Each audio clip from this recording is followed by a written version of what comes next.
ఏమైనా భారతదేశాన్ని పాకిస్తాన్ పిచ్చుకుక్కాలనుకుంటున్నారా? పాకిస్తాన్ లాగా మోకరిల్లిపోయి మోకల దగ్గర కూర్చొని మీకు సలాం కొట్టి గులాంగిరి చేయడానికి ఇది భారతదేశం. తెగింపు, ధైర్యం, రక్తం నిండా మరుగుతూ ఉంటుంది. ఎప్పుడు చూసినా ఆత్మగౌరవం అటువంటి ఒక ప్రతీకగానే మేము బతుకుతూ ఉంటాం.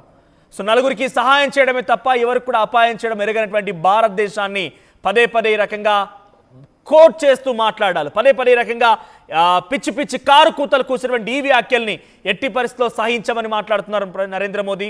డైరెక్ట్గా సింధు జలాలకు సంబంధించి ఏ ఒక్క నీటి చుక్కను కూడా కిందికి వదిలే ప్రసక్తే లేదు. పాకిస్తాన్కి ఒక్క నీటి చుక్కను కూడా మేము వదలము, మొత్తం భారతదేశంలో వినియోగించుకుంటాము. మరీ ముఖ్యంగా ఉగ్రవాద దేశాన్ని, ఉగ్రవాదాన్ని పెంచి పోషించేటువంటి అంశాన్ని ఏ ఒక్కరూ ప్రయత్నం చేసినా వారికి కూడా ఇదే శిక్ష పడుతుంది, వారిని కూడా వదిలిపెట్టమని చెప్తున్నారు. ప్రధాని మోదీ వ్యాఖ్యలపైన మీ అభిప్రాయం ఏంటో కామెంట్ చేయండి. నేను మీ కామెంట్స్ చదువుతాను. సో మా ప్రతినిధి మధు కూడా లైవ్లో సిద్ధబాటులో ఉన్నారు. Yes Madhu, so present Narendra Modi మాట్లాడిన మాటలు పాకిస్తాన్ డైరెక్ట్గా కోట్ చేస్తూ పాకిస్తాన్కి చాలా స్ట్రైట్ ఫార్వర్డ్గా వార్నింగ్ ఇచ్చారు. సో ఈ వ్యాఖ్యలు డెఫినెట్గా ఆయన ఏమంటున్నారంటే ఉగ్రవాద దేశానికి సహకరించే వాళ్ళు కానివ్వండి, ఉగ్రవాదులను పెంచి పోషించే వారిని ఎట్టి పరిస్థితుల్లో వదిలిపెట్టడం, వారిని కూడా ఇదే రకంగా అంతు తేలుస్తామని మాట్లాడుతున్నారు. అంటే ఇటీవల కాలంలో ట్రంప్ కూడా కొంత పాకిస్తాన్ సహకరించే ప్రయత్నం చేస్తున్నారు కాబట్టి ఈ వ్యాఖ్యలు అటు ట్రంప్ కూడా వర్తిస్తాయా? ఎగ్జాక్ట్లీ, చాలా స్పష్టమైనటువంటి సందేశం ఇచ్చే ప్రయత్నం చేశారు ఈ రోజు ఎర్రకోట నుంచి ప్రధాని మోదీ. అయితే ఎవరైతే ఆపరేషన్ సింధూర్ లో పాల్గొన్నారో వారిని వెంటబెట్టుకొని ఆయన ఎర్రకోట నుంచి సందేశం ఇచ్చినటువంటి సిచ్యువేషన్ ఒక ఇన్స్పిరేషన్ ఉండేలాగా నెక్స్ట్ యుద్ధ వాతావరణం ఎప్పుడున్నా కూడా సైనికులకు యుద్ధంలో పాల్గొనేటువంటి వారందరికీ కూడా ఒక సమాచారం ఇచ్చేలాగా, ఒక వెన్నుదన్నుగా నిలిచేలాగా సమాచారం ఇచ్చే ప్రయత్నం చేశారు. అయితే ఇక్కడ నుంచి ఇచ్చినటువంటి వార్నింగ్ డైరెక్ట్ గా పాకిస్తాన్ కే కాదు, పాకిస్తాన్ కి అండగా నిలబడడానికి ప్రయత్నం చేస్తూ ఇండియాకు వెన్నుపోటు పొడిచేలా ప్రయత్నం చేస్తున్న అమెరికాకు కూడా ఇచ్చినట్టుగానే చాలా స్పష్టంగా చూడాలి. 70 సంవత్సరాల నుంచి పాకిస్తాన్ మన నీళ్లను తీసుకున్నా కూడా మనం చూసి చూడనట్టు వదిలేశాం, ఇక్కడ నుంచి చూసేది లేదు అనేలా చాలా స్పష్టంగా వార్నింగ్ ఇచ్చారు. సింధు జలాల పైన మరొక మాటనే లేదు, ఆ నీళ్లను మన కోసమే, మన దేశం కోసమే, మన దేశ ప్రజల కోసమే, ప్రయోజనాల కోసమే వాడుకుందామంటూ స్టేట్మెంట్ ఇచ్చారు. ఇక పాకిస్తాన్ తో చర్చలకు సంబంధించినటువంటి విషయంలో, ఎందుకంటే ప్రధాని మోదీ పదే స్పష్టమైనటువంటి వైఖరితో ఉన్నారు. టెర్రరిజానికి సంబంధించినటువంటి అంశం పైన, పాకిస్తాన్ ప్రోత్సహిస్తున్నటువంటి టెర్రరిస్టు మూకల పైన. దానికి తోడు ట్రంప్ చేస్తున్నటువంటి వ్యాఖ్యలను పలు సందర్భాల్లో ఖండించారు. ఇప్పుడు డైరెక్ట్ గా వార్నింగ్ ఇచ్చినట్టుగా చూడాలి. వారితో శాంతి చర్చలో ఉండాలి, యుద్ధాన్ని ఆపాలి, దానికి సంబంధించి నేనే మధ్యవర్తిత్వం వహించానని ట్రంప్ ఏదైతే వ్యాఖ్య చేశారో దానికి సంబంధించి కూడా క్లారిటీ ఇచ్చారు. ఫ్యూచర్ లో పిఓకేకి సంబంధించినటువంటి అంశం కూడా ముడిపడింది కాబట్టి పాకిస్తాన్ తో చర్చల ప్రసక్తే లేదనేటువంటిది క్లారిటీ ఇచ్చారు. దాంట్లో క్లారిటీ ఇస్తూనే ఒక చాలా స్పష్టంగా, అంటే నెక్స్ట్ సింధు జలాలకు సంబంధించి, పిఓకేకి సంబంధించి, ఆల్రెడీ వాణిజ్యపరమైనటువంటి ఒప్పందాలకి సంబంధించి ఒక క్లారిటీ ఇచ్చే ప్రయత్నం చేశారు. వారితో చర్చలు ఉండవు ఇక నుంచి పాకిస్తాన్ తో అనేటువంటిది, ఉగ్రవాదానికి ఎవరికి సహకరించినా వారి అంతు కూడా చూస్తామనేటువంటిది. దానికి సంబంధించినటువంటి ఆల్రెడీ స్టెప్స్ పడ్డాయి. రష్యాతో మన సత్సంబంధాలు మెరుగుపడడం, చైనాలో ప్రధాని మోదీ పర్యటన ఖరారు కావడం.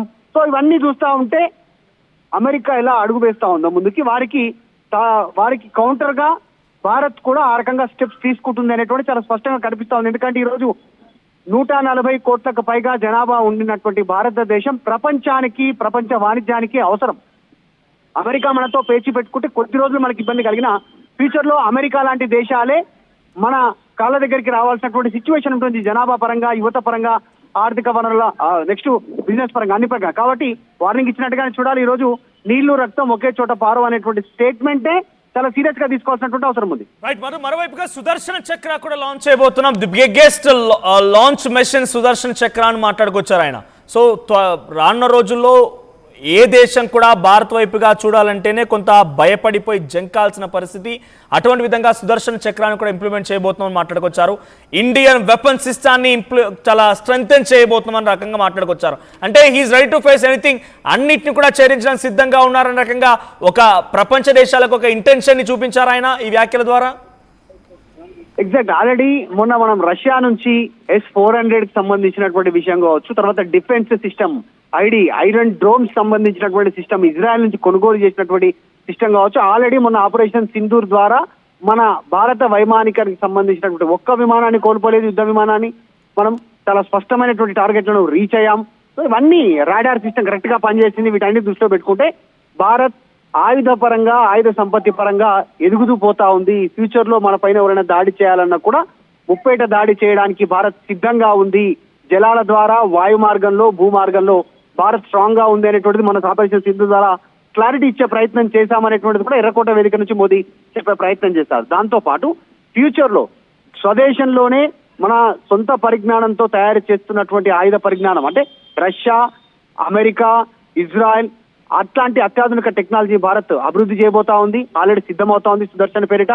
ఫ్యూచర్ లో ఇక్కడ నుంచి ఎగుమతులు ఉండే అవకాశం ఉంది ఆయుధ పరంగా. ఇప్పుడు ఆల్రెడీ మనం రష్యా, ఇజ్రాయెల్ తర్వాత అమెరికా నుంచి కొన్ని దిగుమతులు చేసుకుంటున్నాం ఆయుధ పరంగా, విమాన పరంగా, యుద్ధ విమానాల పరంగా, ట్యాంకుల పరంగా, యుద్ధ ట్యాంకుల పరంగా. కానీ ఫ్యూచర్ లో భారతే ఎక్స్పోర్ట్ చేసే సిచ్యువేషన్ లోకి వెళ్తా ఉంది. కాబట్టి సో ఒక రకంగా ఈ రోజు ఎర్రకోట నుంచి స్పష్టమైన సందేశం ఇచ్చారు మోదీ టెర్రరిస్టులకు, పాకిస్తాన్ కి, వారికి సహకరిస్తున్న అమెరికా లాంటి దేశాలకు. Right, thank you Madhu. So ఏదేమైనా చాలా స్ట్రైట్ ఫార్వర్డ్ గా ప్రపంచ దేశాలకు అర్థమయ్యే విధంగా తన మాటని సూటిగా చెప్పుకొచ్చారు ప్రధాని మోదీ. ఎవరైనా సరే భారత్ వైపుగా చూడాలంటేనే ఒక్కసారి ఆలోచించండి, మీరు కొరివితో తలగొక్కున్నట్టే అనేది మర్చిపోకుండా అనే రకంగా మాట్లాడుకొచ్చారు.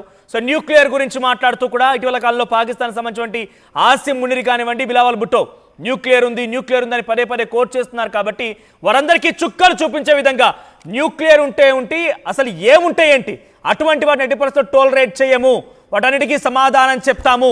ఇక సింధు జలాలకు సంబంధించి కూడా ఏ ఒక్క నీటి చుక్కను కూడా కిందికి వదిలే ప్రసక్తే లేదు, అంతా భారతదేశం వినియోగించుకుంటుంది. ఎవరైనా చేస్తారో చేసుకోండి, ఉగ్రవాద దేశాన్ని, ఉగ్రవాదులను పెంచి పోషించేది ఎవరైనా కూడా వారి అంతు తేలుస్తామని చెప్పి చాలా స్ట్రాంగ్గా స్ట్రైట్ ఫార్వర్డ్గా వార్నింగ్ ఇచ్చారు ప్రధాని నరేంద్ర మోదీ. సో ఎర్రకోట పైనుంచి మువ్వన్నెల జెండని రెపరెపలాడించిన తర్వాత 103 నిమిషాల పాటుగా తన ప్రసంగంలో సుమారుగా గంటకు పైగా పాకిస్తాన్కి, ఇతర దేశాలకి ఇండైరెక్ట్గా కొట్టిపారేస్తూ ఆయన ఒక స్ట్రాంగ్ వార్నింగే ఇచ్చారు. సో మన ఆపరేషన్ సింధూర్ హీరోస్కి సాల్యూట్ అంటూ కూడా మాట్లాడుకొచ్చారు. సో ప్రస్తుతానికి మోదీ ప్రపంచ దేశాలన్నిటికీ అర్థమయ్యేలా చాలా ముక్కుసూటిగా, చాలా స్పష్టంగా భారత్తో పెట్టుకోకండి అనే రకంగా వార్నింగ్ కూడా ఇచ్చారు. సుదర్శన్ చక్ర అనేది కూడా లాంచ్ చేయబోతున్నాము. 2035 కల్లా సెల్ఫ్ రిలయంట్గా భారతదేశమే ఇండిజినస్గా ఇప్పటికీ ఆయుధాలను సమకూరుస్తోంది. దీన్ని మరింతగా వెపన్ సిస్టాన్ని స్ట్రెంగ్తెన్ చేసినటువంటి కార్యక్రమాన్ని తెరదీయబోతున్నాం.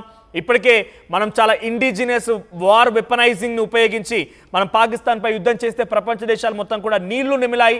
ఏకంగా వారంతా కూడా ఆశ్చర్యపోయారు. అమెరికా లాంటి దేశాలే అసలేంటి భారత్ ఇంత అద్భుతంగా యుద్ధం చేస్తున్న రకంగా ముక్కును వేలేసుకున్నారు. సో ఇప్పుడు రానున్న రోజుల్లో మరింతగా స్ట్రెంగ్తెన్ చేయబోతున్నాం అనేటువంటి మాటని అటు మోదీ మాట్లాడుకొచ్చారంటే పాకిస్తాన్ కానివ్వండి, ఇంకే దేశమైన దానికి సహకరించాలనే ఉద్దేశం ఉన్న దేశం అది అమెరికా లాంటి దేశాలైనా సరే డెఫినెట్గా ముక్కున వేలేసుకోవాల్సిందే. ఒకసారి ఇక్కడ పోల్ కూడా ఉంది.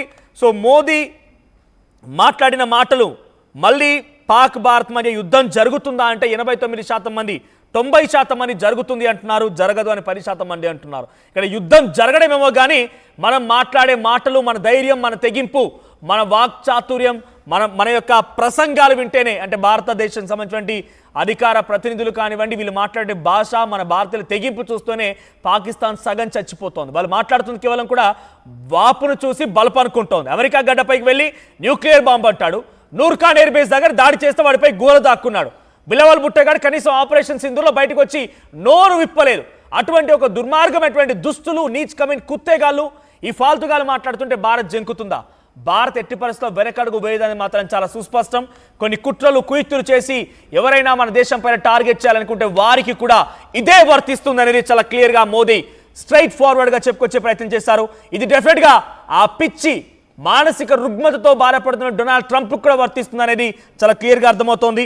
సో ఇక్కడ తేజ వైతి, ఎవరిని వదిలిపెట్టం, those who support terrorism including Trump. Yes, Modi చెప్పిందే. ఇప్పుడు మోదీ కూడా చెప్తున్నారే, ఎవరైనా సరే ఉగ్రవాదాన్ని సపోర్ట్ చేస్తే వారిని వదిలిపెట్టమంటున్నారు. సో రాజేంద్ర పందు ఆయన ఏమంటున్నారంటే, నాకు ట్రైనింగ్ ఇవ్వండి, బార్డర్లోకి వెళ్తానని చెప్పి ఆయన కామెంట్ చేశారు. తర్వాత ఎస్ సూపర్ అని కామెంట్ చేశారు. సో డిఫరెంట్ ఒపీనియన్స్ వస్తున్నాయి కామెంట్స్ రూపంలో. సో మీరు కూడా మీ అభిప్రాయం